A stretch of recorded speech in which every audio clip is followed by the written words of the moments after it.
Assalamualaikum. Hello everyone, this is Mehraj Kamran and you are watching Explore Chemistry. I am back with another year's past paper. So today we are going to solve HSSC part 1 September exam paper and the year is 2012. So let's start. Question number 1 is how many grams of sulfur are present in 2 moles of sulfuric acid? Mass of sulfur is required but moles of sulfuric acid are given. So first of all you need to convert 2 moles of sulfuric acid into mass. We will use the formula of number of moles is equals to mass over molar mass. If you multiply molar mass of sulfuric acid with 2 moles, you will get mass of sulfuric acid present in 2 moles. So molar mass of sulfuric acid is 98. If you multiply 98 with 2, you will get 196. So in 2 moles 196 grams of sulfuric acid are present. And now you will use a relationship between sulfuric acid and sulfur. 98 grams is the mass of sulfuric acid and this mass contains 32 grams sulfur, because only one sulfur is present in whole molecule of sulfuric acid. So in 196 grams, how many sulfur will be present? 196 grams is equals to 32 divided by 98 multiplied by 196.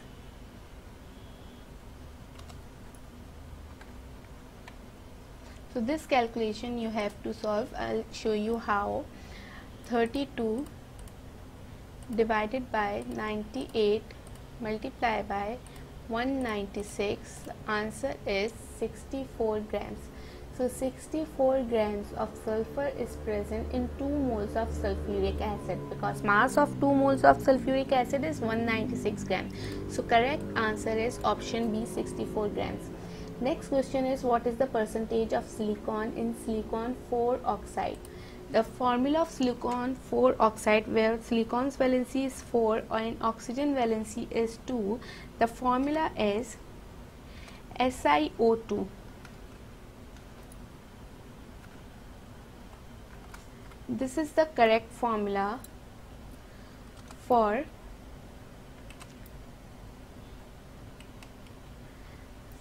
silicon dioxide or silicon 4 oxide. Now here you need to find the percentage of silicon. So percentage can be calculated with mass. You need to find the mass of sulfur dioxide. One sulfur atom mass is 28 and 2 oxygen mass is 32. So total mass of sulfur dioxide is 60 and mass of silicon dioxide is 60 and mass of silicon present in this 60 gram is 28. So simply 28 divided by 60 multiply by 100, simple percentage formula you have to use, and answer is 46.6, approximately 47. This is the correct answer for this MCQ. Question number 3, how many atoms are present in 1.6 gram of oxygen? Mass is given, number of atoms you have to find. 1.6 divided by mass of molar mass of oxygen, that is 16, multiplied by Avogadro's number, that is 6.02 exponent 23. So your answer is 0.602 exponent 23, or you can write like 6.02 exponent 22. So this is the correct answer. Next question is which of the following relationship represents the Heisenberg uncertainty principle? It is related to position and momentum of a particle. So this is the correct option. Number 5, the relationship between speed of light, frequency and wavelength of electromagnetic radiation is. Correct option is A, C is equals to mu lambda, or because frequency is equals to C upon lambda. So C is equals to mu lambda, or frequency into lambda. Lambda is wavelength. Next question, which of the following compound has both ionic and covalent bonds in its structure? So carbon dioxide is having double covalent bonds, ethyl ethanoate is having covalent bond because it is organic compound. Sodium chloride is having only ionic bond because it is ionic compound. Ammonium chloride is a molecule which is having covalent, coordinate covalent and ionic bonds. All three types of bonds are present in ammonium chloride. Ionic bond is formed between ammonium ion and chloride ion, and covalent bond is formed between nitrogen and hydrogen. Formula of ammonium chloride is NH4Cl. Question number 7. Which of the following molecule has a double covalent bond? So the correct answer is O2. Question number 8 is which of the following pairs has bond order 2? Bond order 2 means double covalent bond. So here also you have to identify double covalent bond, but in both the molecules. So the correct option is option D, C2 and O2. In case of option A, N2 is having triple covalent bond. In case of option B also N2 is present, and in option C, beryllium 2, single covalent bond is present, and mostly no covalent bond or no ionic bond is formed between two beryllium atoms. So bond order here is 0. Correct answer is C2 and O2. Number 9. Which of the following laws represented? Okay, this question is related to gases chapter. Question number 10 also. Now come on, question number 11. The delta HV, heat of vaporization value for hexane, is the highest amongst the hydrocarbons due to hydrocarbons are having dispersion forces only. So strong dispersion forces is the reason for highest heat of vaporization. They are not having hydrogen bonding. In case of alkanes, size or potential energy does not depend on heat of vaporization. Number 12 is P4 is a molecular crystalline solid. It indicates that in case of molecular solids, they are bad conductors of electricity. So option B is the correct answer, and they are having very weak intermolecular forces, low melting and boiling point, and easy to compress. So option B is the correct answer. They are bad conductors of electricity. Number 13. Which of the following figure represent the metallic structure of sodium? So option B is the correct answer. This is the structure of diamond, this is the structure of graphite, and this is sodium chloride. This structure is representing metallic structure. Number 14. Which of the following statements is correct for real gas at low temperature? This is also related to gases chapter, which is not included in our syllabus this year. Number 15. Which of the following conditions would increase the percentage of hydrogen iodide, which is product over here, in equilibrium mixture? The reaction is exothermic. So if you will increase the temperature, reaction will move in backward direction. So for increasing the product, you must have to decrease the temperature. So this will be the correct answer, a decrease in temperature. Pressure will have no effect on this equilibrium because number of moles on both the sides are equal. Reactant sides are also having 1 plus 1, 2 moles, product side also 2 moles. Number 16. Which of the following statements is false for the value of Kc? Kc depends on temperature only and nothing else. So it is written Kc changes with an increase in pressure. This one will be false statement. This is the correct answer. If you will see remaining options, Kc varies with change in temperature. This is true.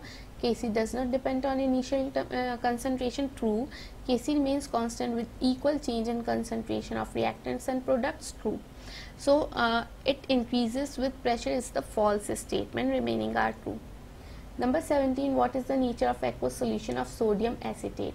Sodium acetate is CH3COONA made from acetic acid and sodium hydroxide. So this salt is made from a strong base, that is sodium hydroxide. Its aqueous solution will be basic. Correct answer is basic. Number 18. Which of the following forms the conjugate acid H3O positive? This is the conjugate acid. You have to identify the base through which this conjugate acid has been formed.